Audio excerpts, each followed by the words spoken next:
My mom and dad, they always instilled in me the ideal that education was a way to open doors and create opportunities. That was a value that I took with me throughout my entire life, and I knew that the way to get to where I wanted to go was to get a strong education and to be a lifelong learner. I think that when students see people that look like them in their buildings and in their textbooks and positions of power, it helps them to reach their potential and realize that they can reach for more than maybe what they currently see or what they currently have. It gives them a sense that if that person can do it, then so can I. I know Miss Jackson from 3rd grade as my math teacher. We play a lot of learning games. She has her own club, Man Girls Matter. We do a lot of fun things. We cook, we go on artsy field trips,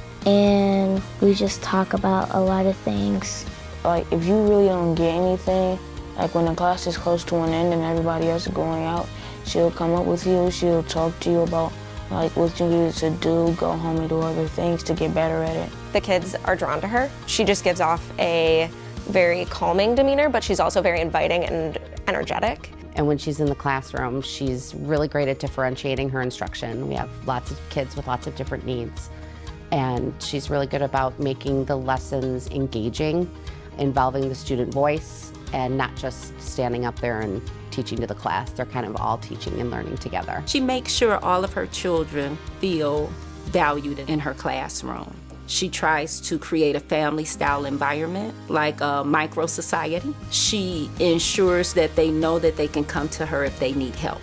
Her mindset is one of, I'm here to help my scholars grow. I think that the educator sets the tone for the entire classroom environment. I think that the expectations, the guidelines, the mood that you set, especially at the beginning of the year, it sets the tone for the entire year. In my classroom, I like to set the tone of acceptance and inclusivity and being able to take risk and knowing that every opinion matters and that every voice matters. And that's what I like to instill in the students. I want them to feel like school is a place where they are accepted and a place where they don't want to leave at the end of the day.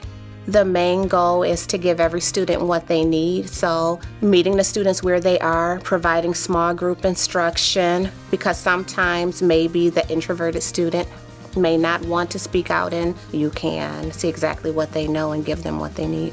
I do believe that education is a noble profession. We have the ability to shape the future and the ability to put your hand on the people who are going to lead the country one day. And so I think it's an awesome profession, and I would encourage anyone who is looking to go into education. I think that it is an awesome career. My name is Isha, and I am proud of my Michigan teachers. My name is Jordan, and I'm proud of my Michigan teachers. My name is Zoe Kaufman, and I am a proud Michigan educator. My name is Carrie Fryer. I'm a proud Michigan educator. My name is Principal Lakeisha Simpson, and I am a proud Michigan educator. My name is Candice Jackson, the 2023-2024 Michigan Teacher of the Year, and I am a proud Michigan educator.